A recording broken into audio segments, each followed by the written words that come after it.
Hello everyone. In this video lecture, we'll discuss about the unitary approach. As I have said in the previous video, that you have to cover many approach on industrial relation, and unitary approach is one of them.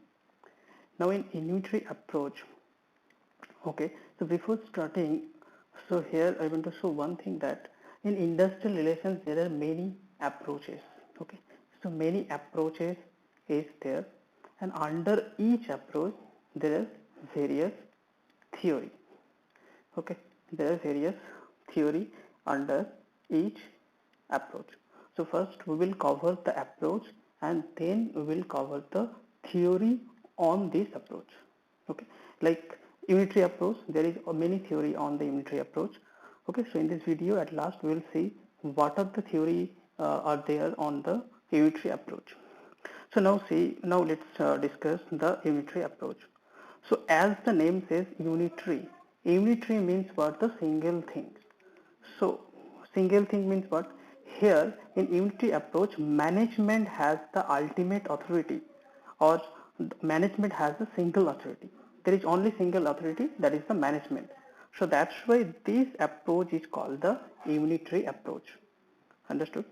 Now, if we talk about that the unitary approach, uh, what does it talk about the employer employee relationship. सो अगर हम देखें कि unitary approach employer और employ relation के बारे में क्या बोलते हैं. सो सो मैनेजमेंट जो है, management has the ultimate authority, and management actually holds the ultimate control. When management control everything, if there is required to take any decisions, then management will take the final decision. Okay, so that's why the management is the ultimate decision maker. Okay, and management controls the everything. If I talk about the employee, okay, so talk about the employee. The employee work with share goal. Here share goal means what? The employee and management, both of them having the same goal. Same goal means what? To increase the production of the industry, or you can say that for the development of the industry. This is the ultimate goal, and this is the goal of both employee and management. So that's why they work with share goal, and when they are working with share goal, so that means they have to mutually cooperate. Okay, they will work with mutually cooperation. Now in this approach, it is said that the workers and employer and employee both will work as a team, as both of them having the same goal, or you can say that both of them having the same goal, or they are working, as they are mutually cooperate with as they are working with mutually cooperated. That's why both of them having work with the as a team. Both of them will work as a team, and employer and employee both actually both of them having common interest, and common interest is what? The common interest to develop the industry or increase the production. These are the ultimate interest of both worker and management. Okay, so this is all about the employer-employee relationship in this approach.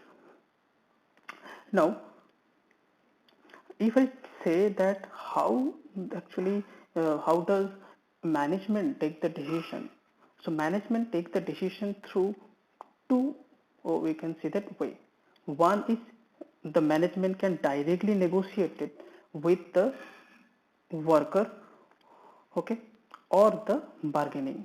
Though the bargaining is not allowed in this approach, okay, still basically in major case the management take ultimate decision by negotiating with the worker, and this negotiation is the direct negotiation with the worker. Now अगर हम देखें कि workplace conflict को, workplace conflict में बारे में क्या बोलते हैं इस अप्रोच। इस अप्रोच बोलता है कि वर्कप्लेस जो कन्फ्लिक्ट होता है वो कन्फ्लिक्ट का नेचर जो होता है वो इनएविटेबल होता है। इनएविटेबल मतलब क्या है कि आप डिनाई नहीं कर सकते हो। Evitable means conflict will be arised, okay, and that is for sure, okay, so that is for sure that there will be existence of conflict between the worker and management, so that is inevitable, you cannot deny that. but जो conflict है, conflict destructive है। why it is destructive? because it creates the problem between employer and employee, or you can say the management and worker. Because if there is any conflict, then what will happen? The management and worker will not able to work as a team, okay, or they will not mutually cooperate with each other, okay. So that's why in this approach it is said that the management always try to avoid the conflict. So they always try to avoid the conflict because so that they can work as a team. Okay. So if we see that what is the reason of the conflict? So in this approach it is said that the reasons come from the two sides.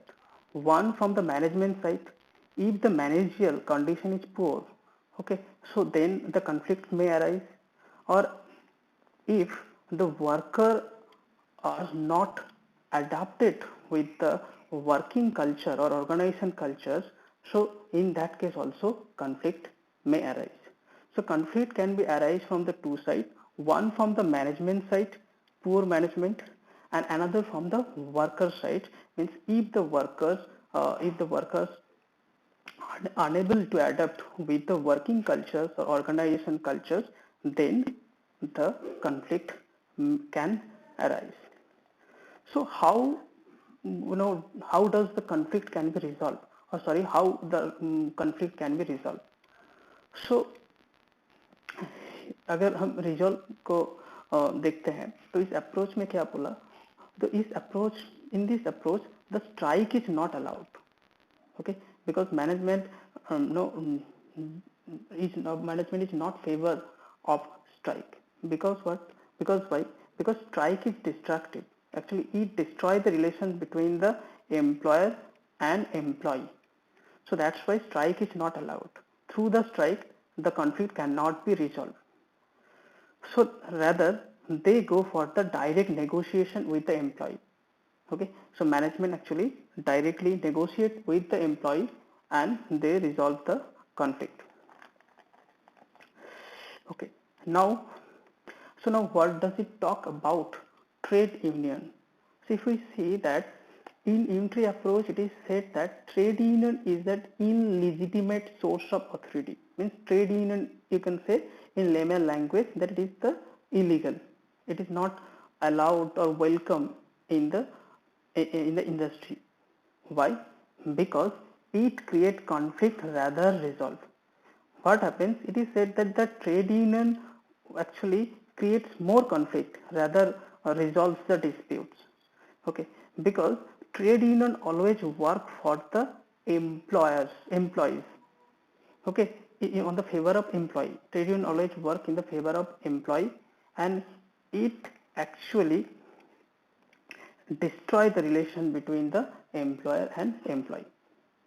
Okay, so that's why it is said that trade union is a outsider force. Okay, trade union is outsider force which actually brings the employee against the employer. Okay, so it actually brings the employee against the employer, means it brings the employee against the interest of the employer. So that's why trade union is not welcome in industry according to this approach. Okay, now if we see that what does it talk about the collective bargaining. See, collective bargaining is what? What is collective bargaining? So collective bargaining is what? Collective bargaining is a tool, okay, through which the worker actually we can say that represent their demand. Worker represent their demand in front of employer. Okay, in front of employer. So if we talk about the collective bargaining, then this theory said that collective bargaining is unnecessary division of interest. Okay, so that means in this approach the worker and management, they work with shared goal and they have the common interest. Okay, but अगर collective bargaining बीच में आ जाए तो क्या होगा, क्या होंगे कि जो इंटरेस्ट है वो इंटरेस्ट डिवाइड हो जाएंगे. क्यों डिवाइड हो जाएंगे? कि वर्कर का जो इंटरेस्ट है तो क्या है that to get a handsome salary, to get a good condition of to get a good working condition, okay, and to get some medical facility, okay, or to get some incentive. Okay, these are the workers demand, but the management demand is what? To develop the industry or the benefits the industrial, to increase the productivity of the industry. Okay, so if the collective bargaining comes in between worker and management, then both of them having the different interest, so the common interest will be destroyed and the interest will be divided. So that's why in this theory it is said that collective bargaining is a unnecessarily divide the interest between the worker and management. And it also said that the collective bargaining creates conflict rather resolve it. Why? Because as the interest of workers or employer or management is divided, so that's why it will create more conflict rather resolve the disputes. Okay, so now here we will see that there are various criticism on this approach. So first criticism is like that it is said that the unitary approach is a tool for seducing employee away from unionism and socialism. So as in this approach, workers are not allowed to form the trade union. So that's why it said that it always keeping the workers away from the trade union. Okay, and another thing we can criticize about this theory is that it is manipulative and exploitative. Why it is exploitative? Because as here you can see that the collective bargaining is the you can see the legitimate rights, or you can see that is the legal rights of the worker. Okay, and Supreme Court also said that the collective bargaining is the legitimate right or the legal rights of the employees. So since this approach, the collective bargaining is not allowed or avoidable, so that's why it is said that by not accepting the collective bargaining and trade union, the management actually exploiting the worker or manipulating the worker. Okay, they are pulling the worker, okay, in favor of their interest. Okay, they are not working on the interest of the worker, rather they are interest on their own to flourish the industry, to increase the productivity. Okay, so these all are the criticisms on the unitary approach.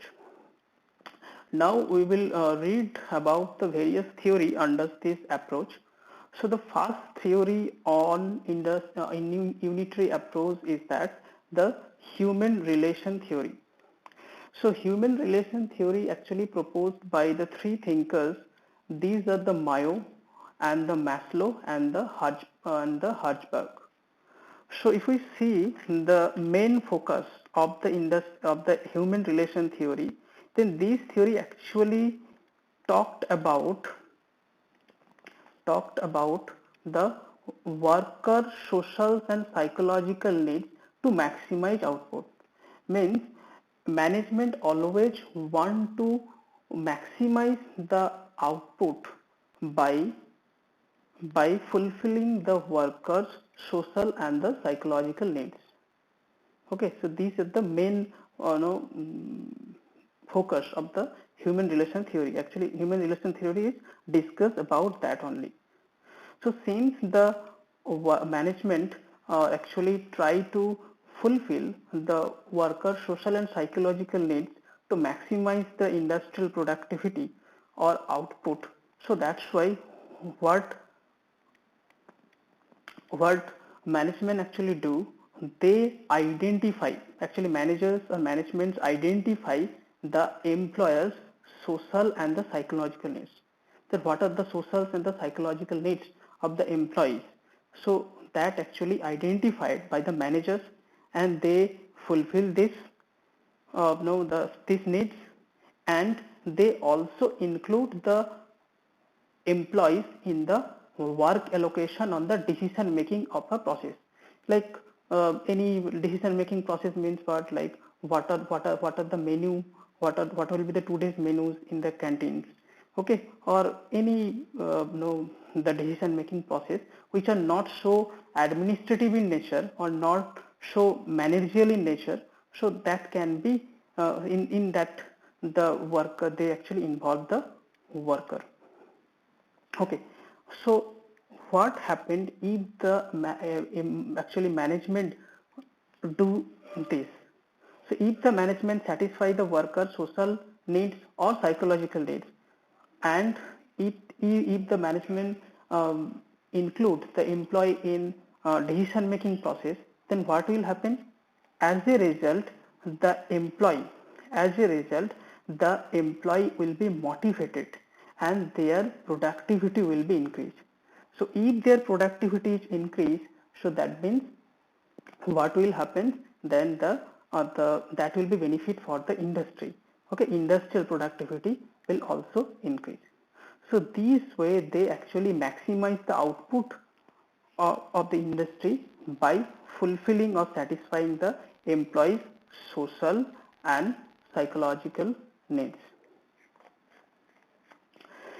Okay, now okay, so one more thing is also said in the human relation theory, that is employee seen as different to other production ratios. That means employee and we consider product, both will be seen as two different entity or two different thing. Okay, so management will not think employee as their we can say that product, that they will used employee as a product. Okay, so if the management actually difference the employee and product as a two entity or two different things, then what will happen, that will boost the workers morally. Okay, and employee will be more satisfied as they are they are considered, as the management is considering employee as a human being, not as a materialistic product. So that's why what will happen, they will morally maximized, sorry, their moral will be maximized and their moral will be boost. Okay, now human relation theory जो है उसका एक you can say that new version is the new human relation theory. Actually later on many actually thinkers updated this theory, as a neo-human relation theory. In neo-human relation theory, so it is talked about, here it is said that here it is talked about the individual satisfaction. Okay, in the human relation theory, there is talked about the employees satisfaction, but every employees has the different social and psychological needs. Some employee want the handsome salary. Some employee want like you can say some incentive. Some employee want good working condition. Some employee want some recreational activity. Some employee want some medical facility. So since the employees, each employee has the different the psychological and social needs.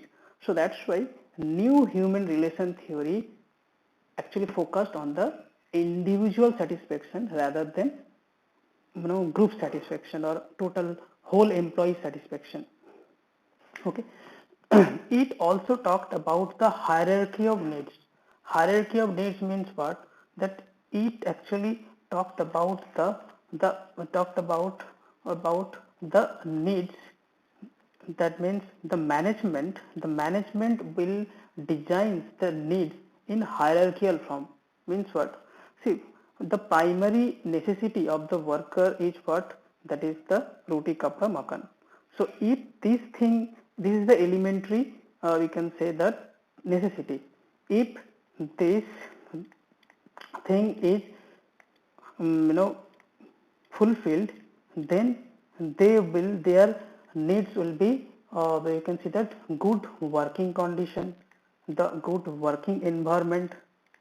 Okay, so if this needs is fulfilled, then their needs will be some recreational activity. Okay, recreational activity recreational activity. If this thing is fulfilled, then their needs maybe to get some medical facility,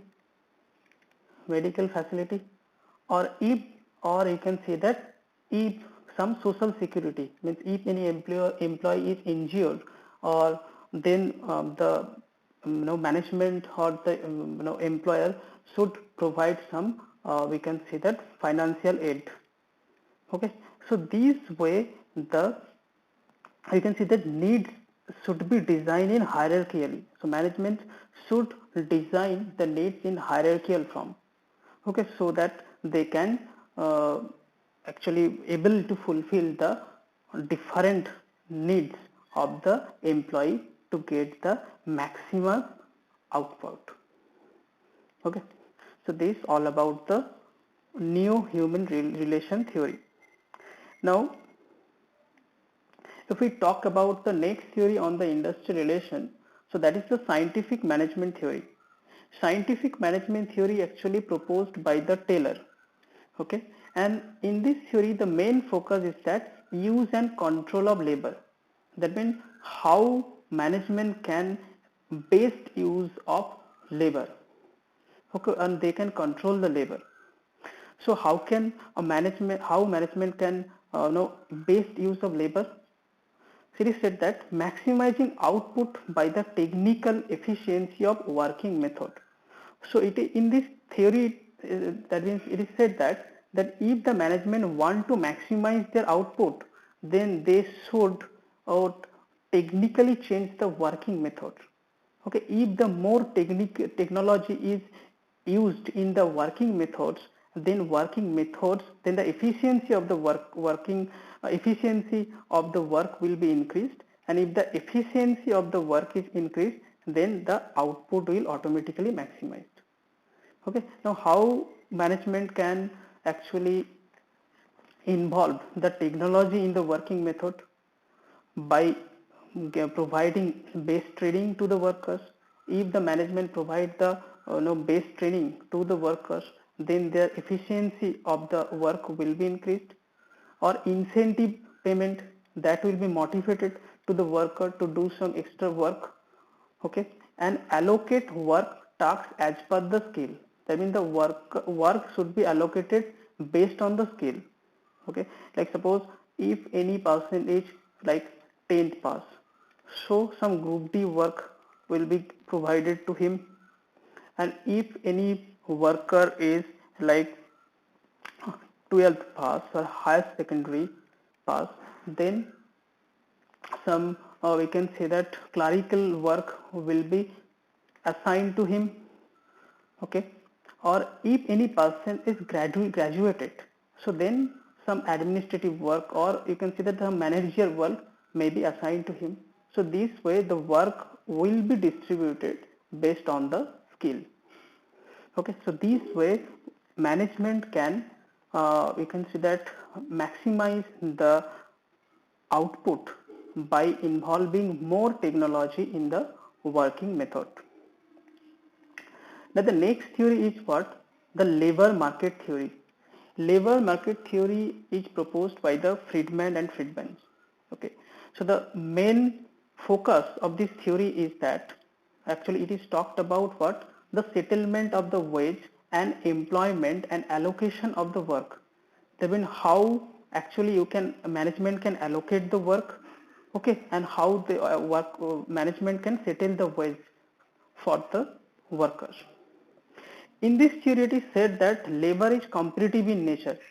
Okay, that in our society there are many labors, so that's why each labors are they actually demand for the job, so that's why the labor is very competitive in nature. Okay, so that's why employee have to best use of the labors of these labor, and and what they have to do, and they have to efficiently use this labor to bring out the economic outcomes. Okay, if they use this competitive labors efficiently, then the economic outcomes will be more efficient. Okay, so this all about the unitary approach and the various theory on the unitary approach. In the next video I will discuss the another approach on the industrial relation. Okay, so thank you.